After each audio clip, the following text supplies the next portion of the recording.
जय हिंद एवरीवन। तो कल आपके सीबीएसई के सैंपल पेपर जारी कर दिए गए हैं, जिससे आपको एक आइडिया लग जाएगा कि यार आपको इस साल प्रिपरेशन कैसे करनी है। हर पेपर को आप सीबीएसई की ऑफिशियल साइट से डाउनलोड कर सकते हैं। जैसा कि यहाँ पर आप देख सकते हैं सैंपल क्वेश्चन पेपर साइंस का हम लोगों ने एनालिसिस करके आपको बता दिया था कि किस प्रकार से पेपर आया है। 2022-23 में जाएंगे, फिर क्लास 10th पे जाएंगे और जो भी आपको सैंपल पेपर रिक्वायर्ड है यहाँ से डाउनलोड कर लेंगे और मार्किंग स्कीम भी डाउनलोड कर लेंगे।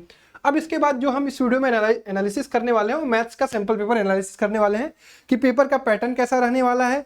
अब प्रिपरेशन करने के लिए आपको कौन कौन से बुक्स की जरूरत पड़ने वाली है, क्योंकि एनसीईआरटी केवल से आपका ये वाला जो सैंपल पेपर का देखने को मिल रहा है उसका लेवल जो है ठीक ठाक है। तो केवल एनसीईआरटी से तो मैं कहूंगा कि आप 80 में से 80 अगर स्कोर करना चाह रहे हो वो थोड़ा मुश्किल होगा आपके लिए। तो क्या क्या चीजें करनी है आप ध्यान से इस वीडियो को देखिएगा और जो भी मैं चीजें बता रहा हूं उसको बहुत अच्छे तरीके से समझने की कोशिश करिएगा। इसके अलावा अगर आप एक ही जगह पर सारे सैंपल पेपर चाहते हो तो हमने अपने एप्लीकेशन पर रैंकर्स एनटीएससी का जो एप्लीकेशन है उसके study material, free study material में क्लास 10 सीबीएसई सैंपल पेपर में डाल दिया है। ठीक है, यहाँ पर मार्किंग स्कीम और क्वेश्चन पेपर सारे इंग्लिश के, साइंस के, मैथ्स के और सोशल साइंस के, हिंदी के सब डाल दिए। तो आप चाहे तो यहाँ से भी डाउनलोड कर सकते हो या फिर आप ऑफिशियल वेबसाइट से भी कर सकते हो। अगर मैं बात करूं जो आपका 80 नंबर का पेपर आने वाला है और पूरा का पूरा चैप्टर कवर होने वाला है तो कोई चीज आपको छोड़नी नहीं है। सिलेबस आपको पता ही होगा। पेपर का जो पैटर्न है वो किस प्रकार से है। शुरुआत में आपके पास चॉइस वाले क्वेश्चन होंगे, ठीक है, जो आपको हमेशा मिलता था, जो कि टर्म 1 में आप में पिछले साल वाले बच्चों ने टर्म 1 में भी दिया था, वो चीज है। फिर उसके बाद जो आपको मिल रहा है वो है 2 मार्क्स के क्वेश्चन। तो 1 नंबर वाले 20 क्वेश्चन है, इसमें आपको कोई भी प्रॉब्लम नहीं आएगी। फिर उसके बाद 2 मार्क्स के 5 नंबर के 5 क्वेश्चन है, तो ये हो गया 10 नंबर। फिर उसके बाद 3 मार्क्स के हैं आपके पास 6 क्वेश्चन, ये हो गया 18 मार्क्स। फिर उसके बाद 5 मार्क्स के हैं आपके पास 4 क्वेश्चन, 5 चौका 20। ठीक, उसके बाद आपके पास 3 केस बेस्ड क्वेश्चन होंगे और उन 3 केस बेस्ड क्वेश्चन में आपको 1-1 मार्क्स और 2-2 मार्क्स के भी क्वेश्चन होंगे। तो 3 चौका 12, ये 12 नंबर। तो यहां से आप मिलाओगे तो आपका ये टोटल 80 बन जाता है। अब ये जो 20 नंबर के क्वेश्चन है 1-1 नंबर के, इसी में आपको कुछ इस वाले एसेशन और रीजन वाले भी क्वेश्चन मिलेंगे। बाकी जो क्वेश्चन है वो एनसीईआरटी बेस्ड है, इसमें कोई दिक्कत वाली बात नहीं है। यहां पर आपको 2 क्वेश्चन एसेशन और रीजन वाले मिलेंगे, इसमें आपको कोई दिक्कत नहीं आएगी, इसकी चिंता आप मत करिएगा, एकदम आसान होते हैं। बस ऑप्शन पे क्लिक करते समय आपको ध्यान में रखना होता है।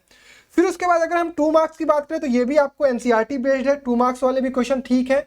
हाँ, आपको ओवरऑल चॉइस नहीं दी गई है, इंटरनल चॉइसेस आपको दी गई है किसी किसी क्वेश्चन में, वो आपको पहले पेज पर ही देखने को मिल जाएगा।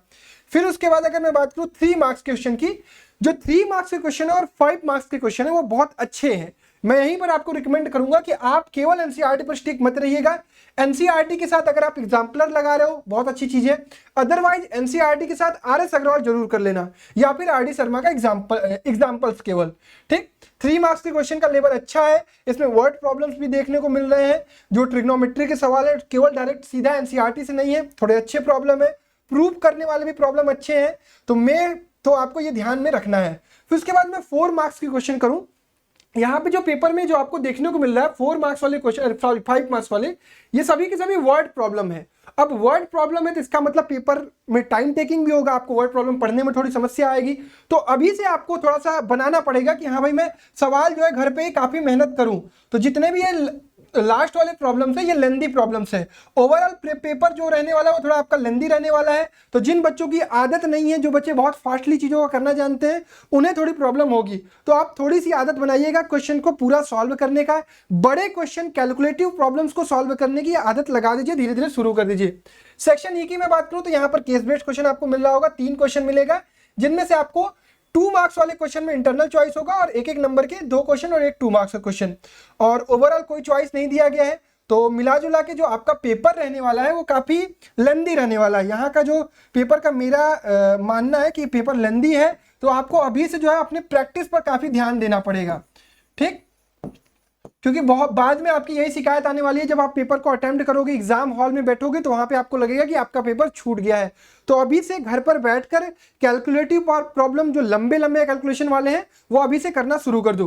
पेपर लेवल ठीक है, मीडियम टू हाई मैं कह सकता हूं, इजी नहीं कह सकता हूं, मैं स्टैंडर्ड की बात कर रहा हूं। दिस इज नॉट कि भैया बहुत इजी आ रहा है, कोई दिक्कत नहीं है, आपको मेहनत करना पड़ेगा। अगर आपका टारगेट है कि नहीं मेरे को भैया 80 में से 75 प्लस लाना है तो आपको बहुत बढ़िया से सारे के सारे चैप्टर करने पड़ेंगे। घर पर पूरी एनसीईआरटी बहुत अच्छे से प्रैक्टिस करनी पड़ेगी, साथ ही साथ एग्जाम प्लस के कुछ अच्छे अच्छे प्रॉब्लम्स, और साइड में कोई किताब लगा रहे हो तो वो भी आपके लिए अच्छी बात है। जिनका टारगेट 80 आउट ऑफ 80 है, पास होना है तो आप एनसीईआरटी लगाकर भी बहुत आराम से पास हो जाओगे, उसमें कोई दिक्कत नहीं आएगी। ठीक, तो ओवरऑल मेरा यही कंपैरिजन रहा। अब आप अगर चाहते हो कि मैं इसका सॉल्यूशन भी आपको कराऊं तो कमेंट बॉक्स में मुझे बताइएगा, मैं इसका सॉल्यूशन भी कराऊंगा। ओवरऑल एनालिसिस मेरी तरफ से यही रही। आपको पेपर कैसा लगा आप भी कमेंट करके जरूर बताइएगा। वीडियो देखने के लिए बहुत बहुत धन्यवाद। इसी प्रकार से सीबीएसई से रिलेटेड बहुत सारे कंटेंट इस चैनल पर आते रहेंगे, तो मेक श्योर चैनल को सब्सक्राइब करके रखिएगा। धन्यवाद, जय हिंद।